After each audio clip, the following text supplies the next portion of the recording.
Bismillah ar-Rahman ar-Rahim. Lecture number six. Lecture number 6. Adab namaz, etiquettes of prayer. If we go back to slide 76, this summary is very important. So let me just go through this one more time. So first we have to learn, albeit academically, we have to learn about Tawheed.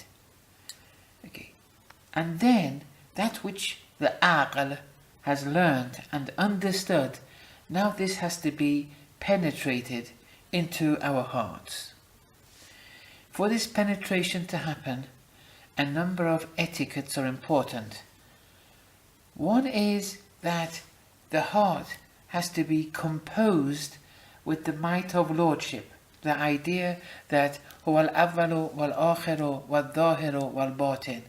The heart has to be composed in relation to this, truly believing it's all Him in action and no one else. This composure is an important etiquette. Another etiquette is the tuning of one's intentions. The more one tunes it and orientates it through Allah, one lessens those satanic exploitations, and that's a gradual tuning. The third etiquette was when we read the invocations, the du'as, and execute the prayers, it has to be done in a state of joy. And finally, we said that these invocations and du'as and actions have to be repeated so much, like when you repeat something to a toddler. These were a number of etiquettes and one station, that of the might of Lordship, that these have to be learnt and incorporated. Now, this repetition, if you recall, the term was tafheem, making the heart understand so that the tongue of the heart opens up. This tafheem, this repetition constantly so that the heart understands and begins opening up, this repetition cannot be done successfully with the presence it can only, sorry, I think there's an error here. This repetition can only be done successfully when there's presence of the heart, where there's a mental focus. So then the question arises, how do we acquire that presence of the heart? Now the term being huzur qalb, that presence of the heart. So we see that huzur qalb, this is the practical backbone to our success in salat and other actions too, but we're focusing on salat. We need that presence of the heart. Once the presence of the heart is there, we can succeed in the etiquette of tafheem. Okay? And that's right, keep on repeating it in a particular manner, and we've discussed tafheem before, but only then this idea of repetition will be of use. And therefore, this presence of the heart is important. Now, if you have the state of joy, you're controlling your intentions, the composure in relation to might of Lordship is there, you've learned Tawheed, now you only have to keep on repeating it, and that you can only do with the presence of heart. Now the question arises, how does the presence of heart arise? Because when you're repeating the invocation or the salat, if there's no presence of heart, you won't be able to open up the tongue of the heart. Okay, so that was a summary, and everything has been explained in detail now in the previous lectures. Okay, now, the etiquette number 5 is this focus of the heart, that mental focus, the huzur qalb. All actions, inner acceptance, the true acceptance before Allah depends on the inner acceptance of salat. If the salat is accepted in spiritual terms, not in fiqhi terms, you may do the salat and execute the salat abiding by all the fiqhi prerequisites, but you're still the same person.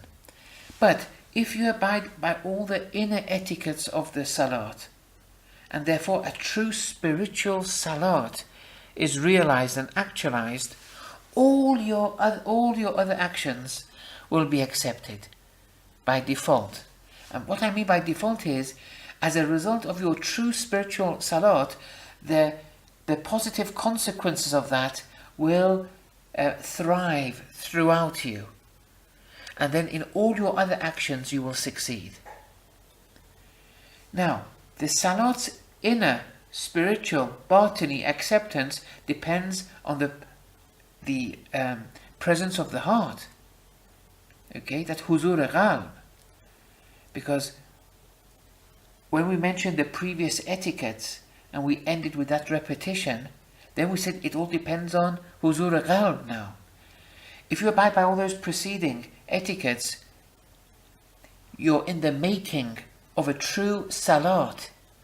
All that is necessary now for that true salat to be accepted is that presence of the heart. To the degree you have presence of the heart, that repetition will have some effect, assuming the preceding etiquettes are also abided by, such as the tuning of the intentions, the state of joy, being in a state of joy, the composure of the heart, and so on and so forth. So, in proportion to how much huzur qalb you had, assuming all the other etiquettes are abided by, in proportion to how much huzur qalb you actually acquire, you will, in proportion to that fraction of huzur qalb you have in any given salat, you will have accomplished an inner true salat to that fraction. So, if, for example, in the morning prayer, let's say you do 2 units, and 2 units, let's say it's 2 minutes long, 120 seconds, or let's say 100 seconds for simplicity's sake. So, in 100 seconds, if for 10 seconds you managed this presence of the heart, okay, whilst you were repeating the salat or the invocation or whatever, you had presence of the heart, to that degree, which is 1/10, your salat will be accepted to the same, in proportion to how much huzur qalb you had. So, the more huzur qalb you have, the more salvation you'll acquire. But the lesser salvation. But the point is, it's all in your hands. You have to acquire this huzur qalb. Now, I haven't gone through one of the chapters of Adab Salat, this book. In that chapter, it only goes through traditions of the Ahl Bayt and verses that show how important huzur qalb is. And it says that, all of them can be summarized, the traditions can be summarized as, to the degree you have huzur qalb, to the same degree your salat will be accepted. If you don't have it, your salat will not be accepted, even if all the fiqhi prerequisites have been abided by. So Imam then says, look, it's all in your hands.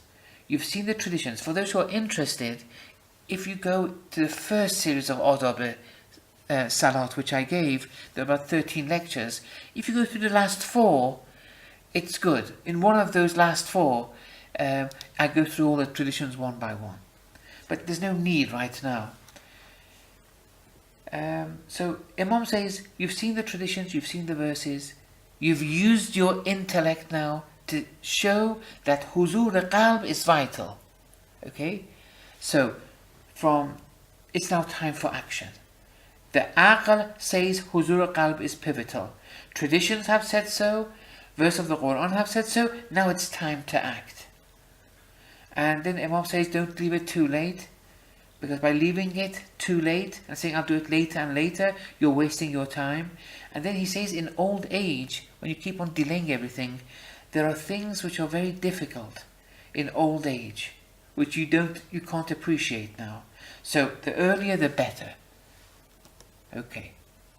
How do we acquire huzur qalb?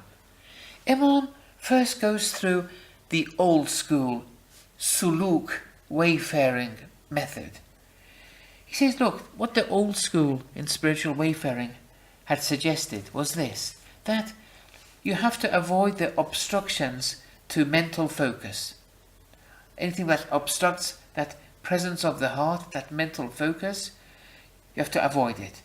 And therefore you have to also eliminate any barriers to attaining presence of the heart. You have to eliminate it. Now, then he says that obstructions, such as these mental preoccupations that we have, these interferences within that arise within us, okay, and then examples he gives are those preoccupations pertaining to physical senses, such as, hearing or seeing something, which then sets off a sequence of mental images and memories and preoccupations, and this leads one's imagination to fly from one branch to another.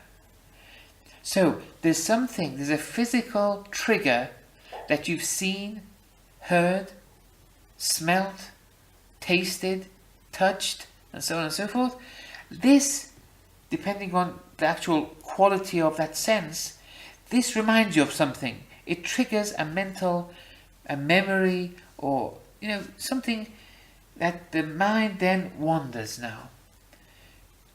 Certain images come, memories come, and so on and so forth. What you did today, yesterday, a few years ago, it reminds you of something. So what old school wayfaring had suggested, and this is not bad, okay, but when Imam goes through his tariqah, Imam's tariqah is more perfect. But this old school tariqah, I'm not saying it's wrong, but I'm just saying it's not as perfect as it should be. Old school is this. So when you go for salat or any other action or reading invocations, du'as, go in a dark, quiet room with no noise whatsoever and no other things that may, kind of set off any mental trigger, then making you wander off and then being disassociated and diverted from your salat. Okay, that's the old school technique. But we're dealing with the mental imaginative faculty here. And this point is important. Okay, the next slide, Imam says that the old school may assist, but not definitively. It's not the case that if you commit yourself to the old school techniques of going somewhere where there's no noise and you can't see anything and you're kind of not hungry, so your taste buds aren't, stimulated towards anything. You've eaten a little, for example, and now you've entered a room, it's dark, there's no obstructions or attractions that can make you diverted from salat. There's no noise, for example, and you're in a quiet room and there's nothing touching you, and so on and so forth. These things may help, but it's not the case that it will always help. We're looking for something which is cause and effect. It will help you every time. And then Imam narrates from certain scholars from the old school, and then says this, that look, these all help, but this is not the solution. Because even if you commit yourself to all these techniques in a dark room and so on and so forth, the mind may still float. And even more so with some people, or even with most people, even if they go in a dark room, it doesn't control the mind, the imaginative faculty of the mind. We're dealing with the mind here. It's a mental focus we want. Just because there's nothing to see, nothing to hear, nothing to touch, nothing to taste, nothing to smell, that's not, these are physical senses. They've nothing to do with the mental faculty. We have to control the imaginative mental faculty here. Okay, so that's not a solution. It may help with some people, but that help is only temporary in nature. And with most people, it's the mind which will still set off, on its own, away, whatever the circumstances that you abide by, those physical obstructions. Okay then, so what's Imam Khomeini's tariqah all about here in relation to acquiring huzur of the qalb? Look, these are very important steps here. These are the practical tips that you've all been asking for. And this is very important. Until the very end of the book, you'll need this. Because from the next chapter, now we're going into the different components of Salat, starting with the preliminaries of Salat, with Tahara and Wudu and Ghusl and so on and so forth. So we have to understand the scaffolding here. Okay, Imam says, look, we're dealing with two inner batini causes which lead to the inhibition of the presence of the heart. There are two things that lead to the inhibition of the presence of the heart. One is the imaginative mind, the other is love of the worldly life.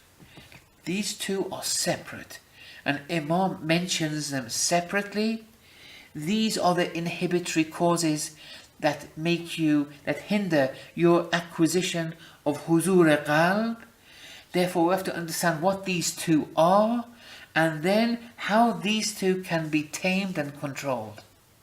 Once these two are sorted, you're on your way to acquiring huzur of qalb, that presence of the heart. Okay. Slide 80. The first one was the imaginative mind. Imam says this, that look, this imaginative faculty of the soul, okay? This imaginative faculty itself, the imaginative soul itself, per se, is intrinsically wandering and floating about. Even if there's no external trigger, this faculty of the soul, essentially, intrinsically, per se, is floating. You don't need an external trigger, because by nature, it's a floater, it's a wanderer, by its very nature. And it does this wandering permanently, from image to image, memory to memory. It never sleeps, it never stops. So even ascetics practicing old school techniques suffer from this. This is a major problem. And many ascetics, when they abide by their old school techniques, and then they get all these imaginative preoccupations, it leads to a kind of waswas within them in relation to those, habits that they used to acquire. They become more and more adamant towards it, but they'll never escape the imaginative mind, because you can't. The imaginative mind by nature is a floater. You can't do anything about it. When I say you can't do anything about it, I mean that whatever external trigger, even if there were none of them, this would still float.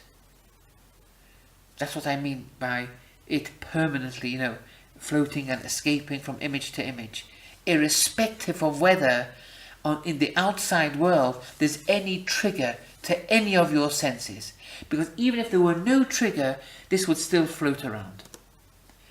Okay, now Imam slowly wants to give us a solution here to the imaginative mind. He starts with this introduction. He says, look, all your senses, be they the outer five senses or the inner senses, all of them, they can be tamed and enhanced. He gives two examples. For example, these are practices that they're void, but you see them, these practices, even amongst Muslims, but especially in Buddhism and Hinduism, it's more common, but it's made its way into Islam, and many Muslim ascetics have used this, and I know one or two of them. One of them that I know of, they did this first practice, and Imam mentions this. He says, look, you can't fix your eyes onto the sun's disk during the day. So when you look at the sun, you won't be able to look at the sun with your eyes. Your eyes can't tolerate it. You're looking up, as soon as you see the sun, you quickly, even before seeing it, you move away. However, with practice, slowly but surely, with practice, you can control this looking into the sun in such a manner that over a period of time, you would be able to hold your head up high during the day and actually see the sun without even blinking. Now you may say, why do they do this? Because they want to detach from everything else. And because in spiritual wayfaring, this aspect of ascending in the metaphysical realms and learning metaphysical realities depends on your detachment from the physical realm. That's why in sleep, since you're sleeping, by default you're detaching from the physical realm, and therefore you ascend, and that's what you see in your dreams. They're all metaphysical realities. Now, how accurate those things are and how purely you witness them, that's another matter, or whether you're prepared or not. But these ascetics, with these practices, which Islam doesn't have, they look into the sun, and over a period of time they can now just look up and they stay fixed on it in such a manner that they forget all else. Or for example, holding one's breath for hours and hours. And these are not practices that Islam encourages. I'm not saying it's haram, but they're not, proper practices in Islamic spiritual wayfaring. Even though they may not be haram from a Sharia's point of view, but Islamic tariqas don't have this anymore. So here, Imam with these two examples, that holding one's breath for hours and hours, or looking into the sun for hours and hours, even though these two examples, in the beginning it was impossible to hold your breath for over a minute, for example, underwater. But then with practice you can do it for hours and hours. And when you do it for hours and hours, your mental focus is extremely strong. The same with looking into the sun.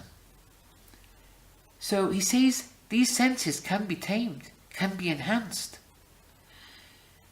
Then Imam says that, can the floating mind, which is an inner sense, it's not an outer sense, it's an inner sense, can the floating mind be tamed? Can it be disciplined, controlled, and ultimately confined to something for hours without shifting an inch? Some say it's impossible, but Imam's tariqah suggests otherwise. The next slide. What is the prescription? In short, do its contrary. That's it. Okay, can you open this up? What does this mean? Answer, mentally focus on X action. Okay? When you focus on X action, the mind floats away. Okay? Do its contrary, meaning revert and return to X. You're mentally focusing on X action. The mind floats away for whatever reason. Do its contrary. Doing its contrary means revert and return to X and stay fixed again. But then the mind wanders again. Go back again. Keep on reverting, going back. The mind wanders, go back. The mind wanders, go back. Now, this may seem improbable, but keep practicing it. And slowly, with patience, give it time. Do it in small parts.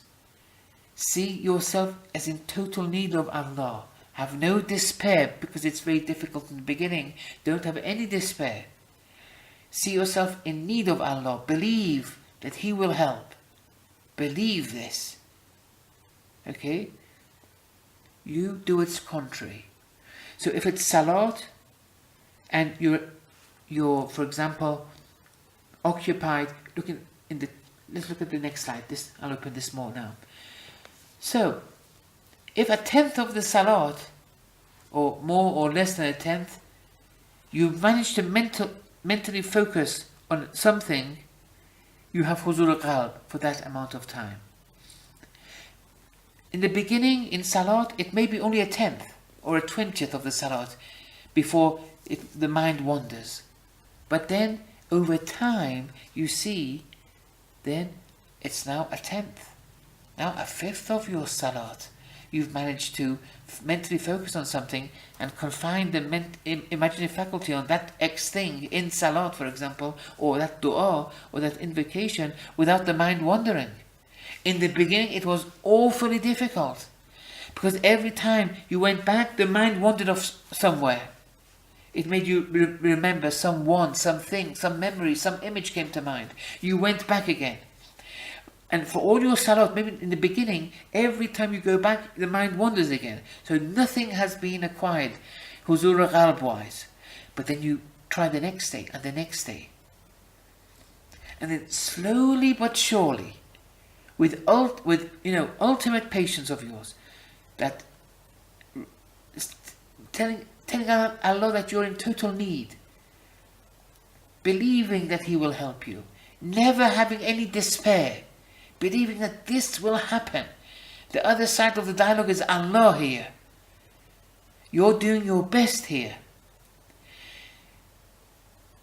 Then, over time it improves. Now the question is, what should I focus on?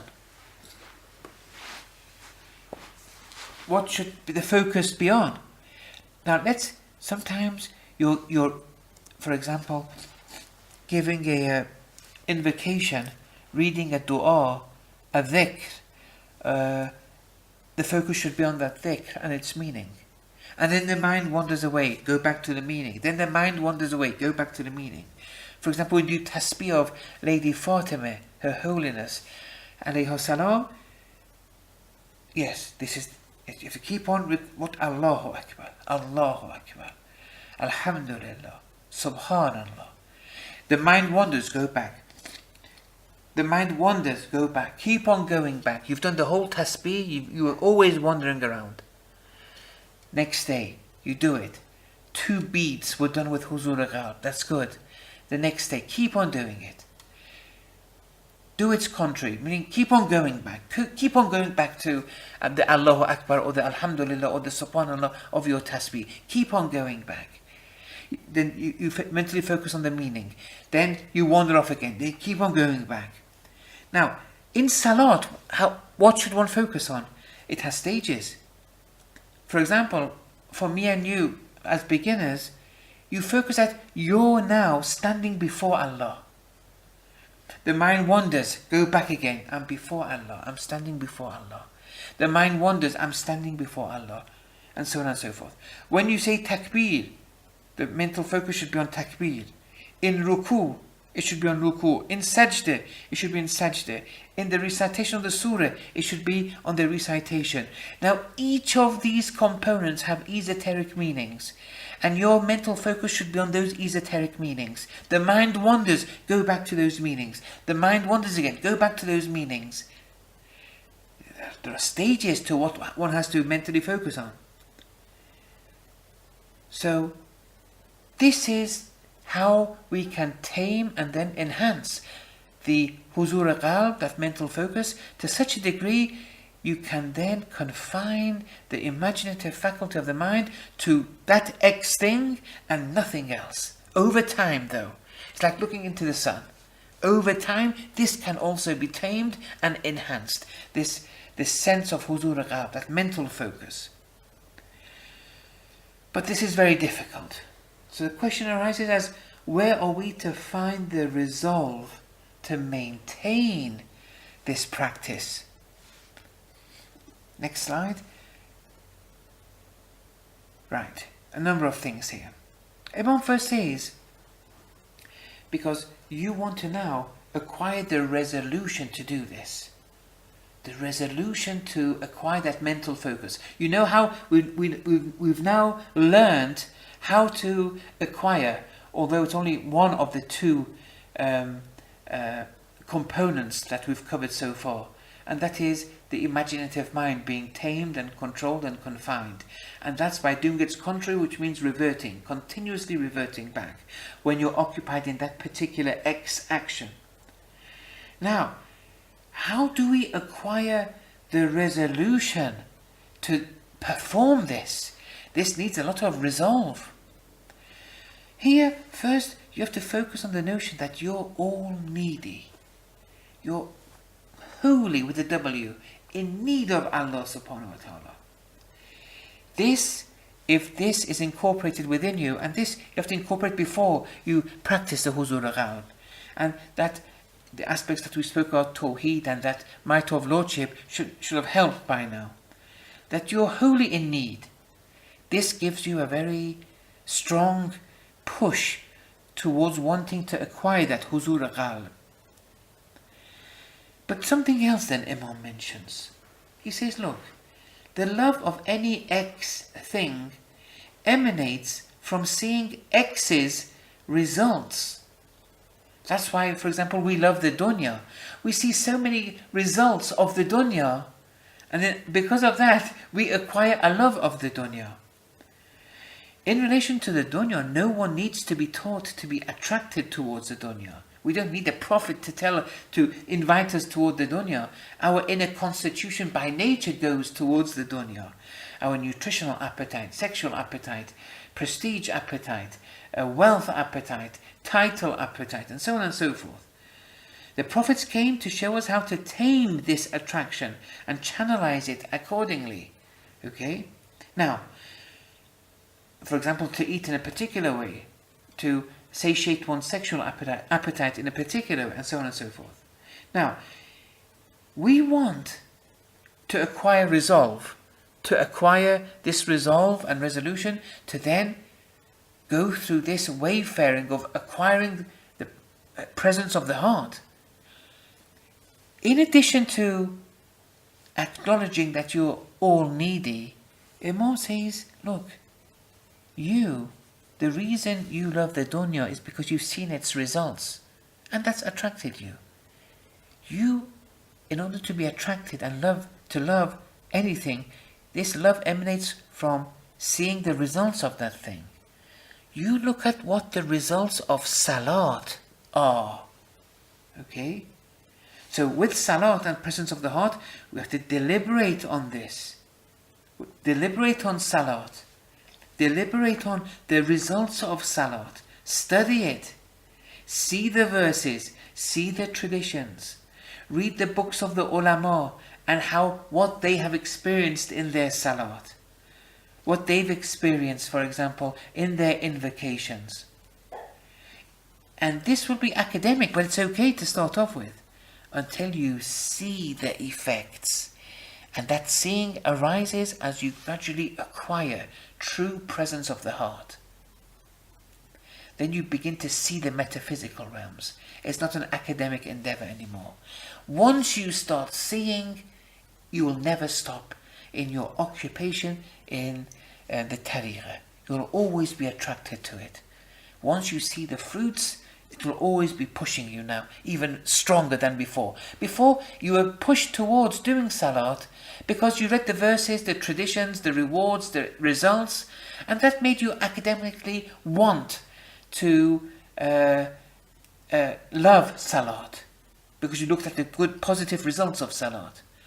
But once you see the results with the eyes of the heart, that will be a much stronger push.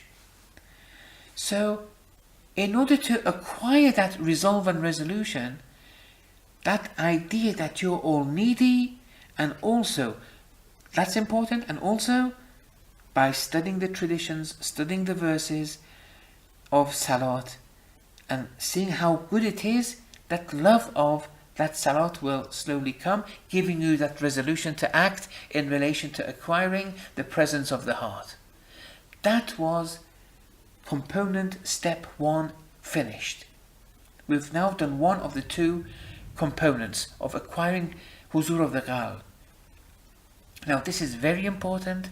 Please really focus on this first component, and any questions please ask them, because this is the crux of the matter that we're discussing here.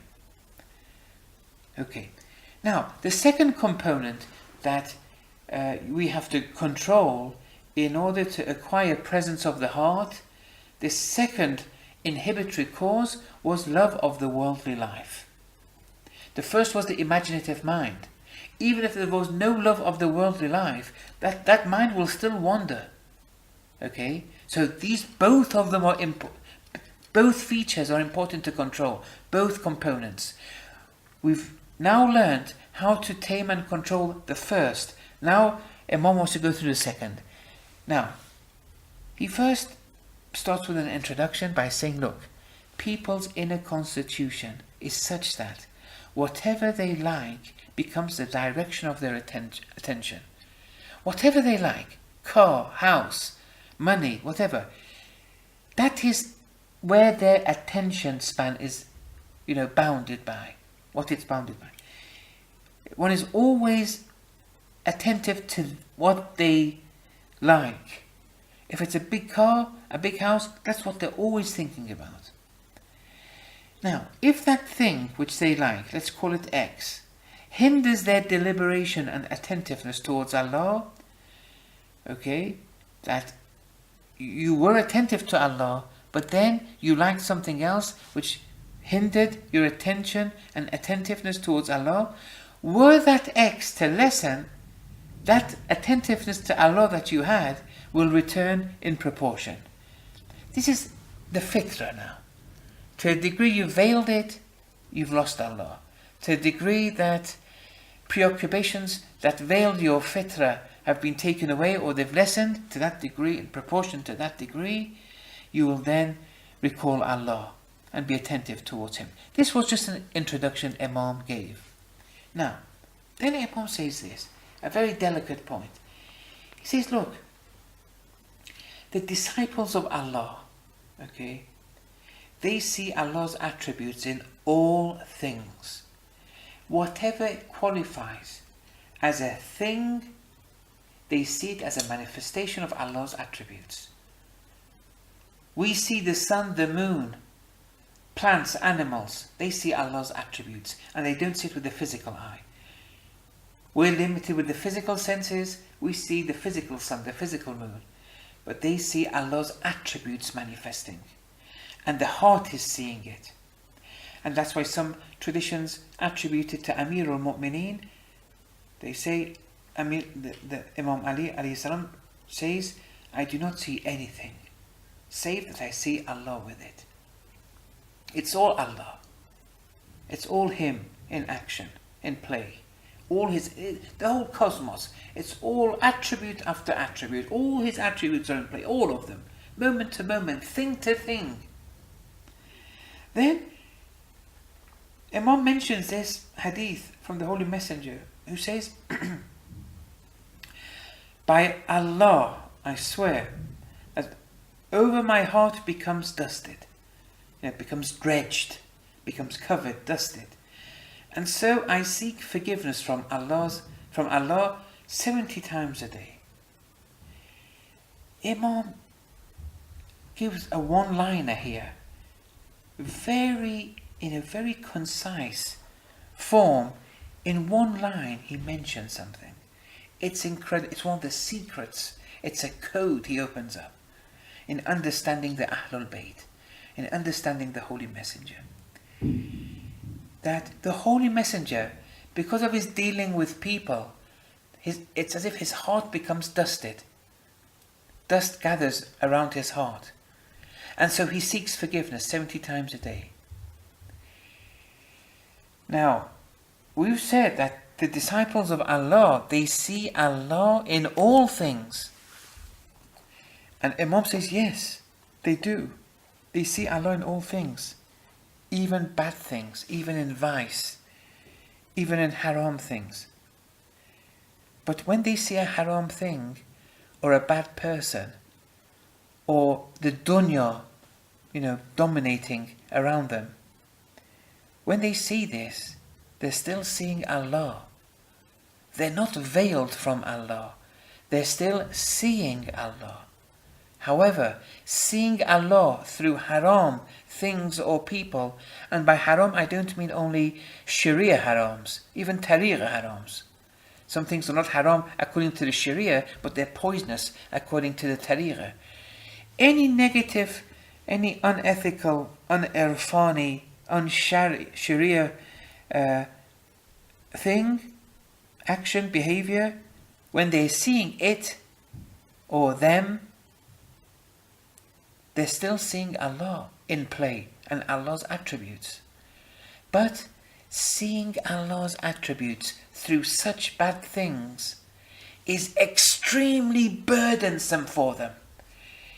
It pains their heart having to see them, having to see Allah's attributes in this way, in such people, it pains them. Seeing Allah's attributes in the sun, the moon, they love it. In good people, they love it. Yes, in Karbala, where there was only slaughter and massacre and murder and killing, they said, "Ma ra'aytu illa jamila." I saw nothing but beauty. Yes, but by Allah, this witnessing of Allah through such a negative medium was burdensome for Lady Zainab alayhi salam. Was burdensome. And even the Urafa, when they see a bad person before them, they sometimes get irritated. The person is speaking out of their ego. They're seeing Allah, but it pains them to see Allah's attributes in such a medium. So Imam then goes through this, and which is a very important point. I think it was very interesting, and it opens up a lot, because the point is that even with all these evil things and people, that they still see Allah's attributes. After all, Allah has many attributes that these evil people are manifesting. And we'll speak more about that over time. And I think we've touched upon it before anyway. But it pains them. But this does not mean they're veiled from Allah. Not for a moment are they veiled from Allah. They're never distanced from Allah. Okay, then the next introduction Imam gives is this. Then we enter the main discussion of how to solve this love of the worldly life. He says, look, when you want anything other than Allah, let's say X equals other than Allah. Wanting anything other than Allah is tantamount to wanting the dunya. Okay, that's just a definition. Now, to that X, which is other than Allah, these people who want anything which is other than Allah, they become affiliated with it. For example, with power, or with leadership, with wealth, all these arbitrary things that they're just concocting mentally, all these mental constructs. And I'm the owner of this, I have that, I did this, I did that. Now to that thing, which is other than Allah, which means the dunya, that those mental constructs, they become affiliated. They have this affinity towards it. This affinity becomes so strong that they never become detached from it. Let's say it's money, for example. It's wealth, or position, prestige. They never become detached from it. They're always in connection with it. Even in their sleep, they're speaking about it. The sleep, okay, is rotated around prestige or wealth. Now, sometimes some people, when they're preoccupied with their studies or their work, they may forget that X, that prestige or whatever, temporarily. And then when the time for salat comes, since they're now kind of acquired a bit of tranquility now, they've come out of university, they've come out of the workplace, they're home now, there's a bit of peace, they want to do salat. The preoccupations at the work, at the school place has lessened. They now want to do salat, they say Allahu Akbar. Then that attentiveness which had permeated within them, that love of wealth, that love of prestige, then that comes to the fore. Because they were never detached from it. Their love was strong. They had an affinity towards these things. Now they've come in a quiet place to do salat. When they say Allahu Akbar, when they read the adhan, it's an adhan in reality to that X. Because the love that they had, the direction of their attention was that X. And therefore that salat, it will never be of use. So in this second component to acquiring the presence of the heart is eliminating the love of the worldly life. And then Imam gives a protocol here. He gives a solution, what should be done. Inshallah, we'll continue with this in the next lecture. Wa sallallahu ala Muhammad wa ala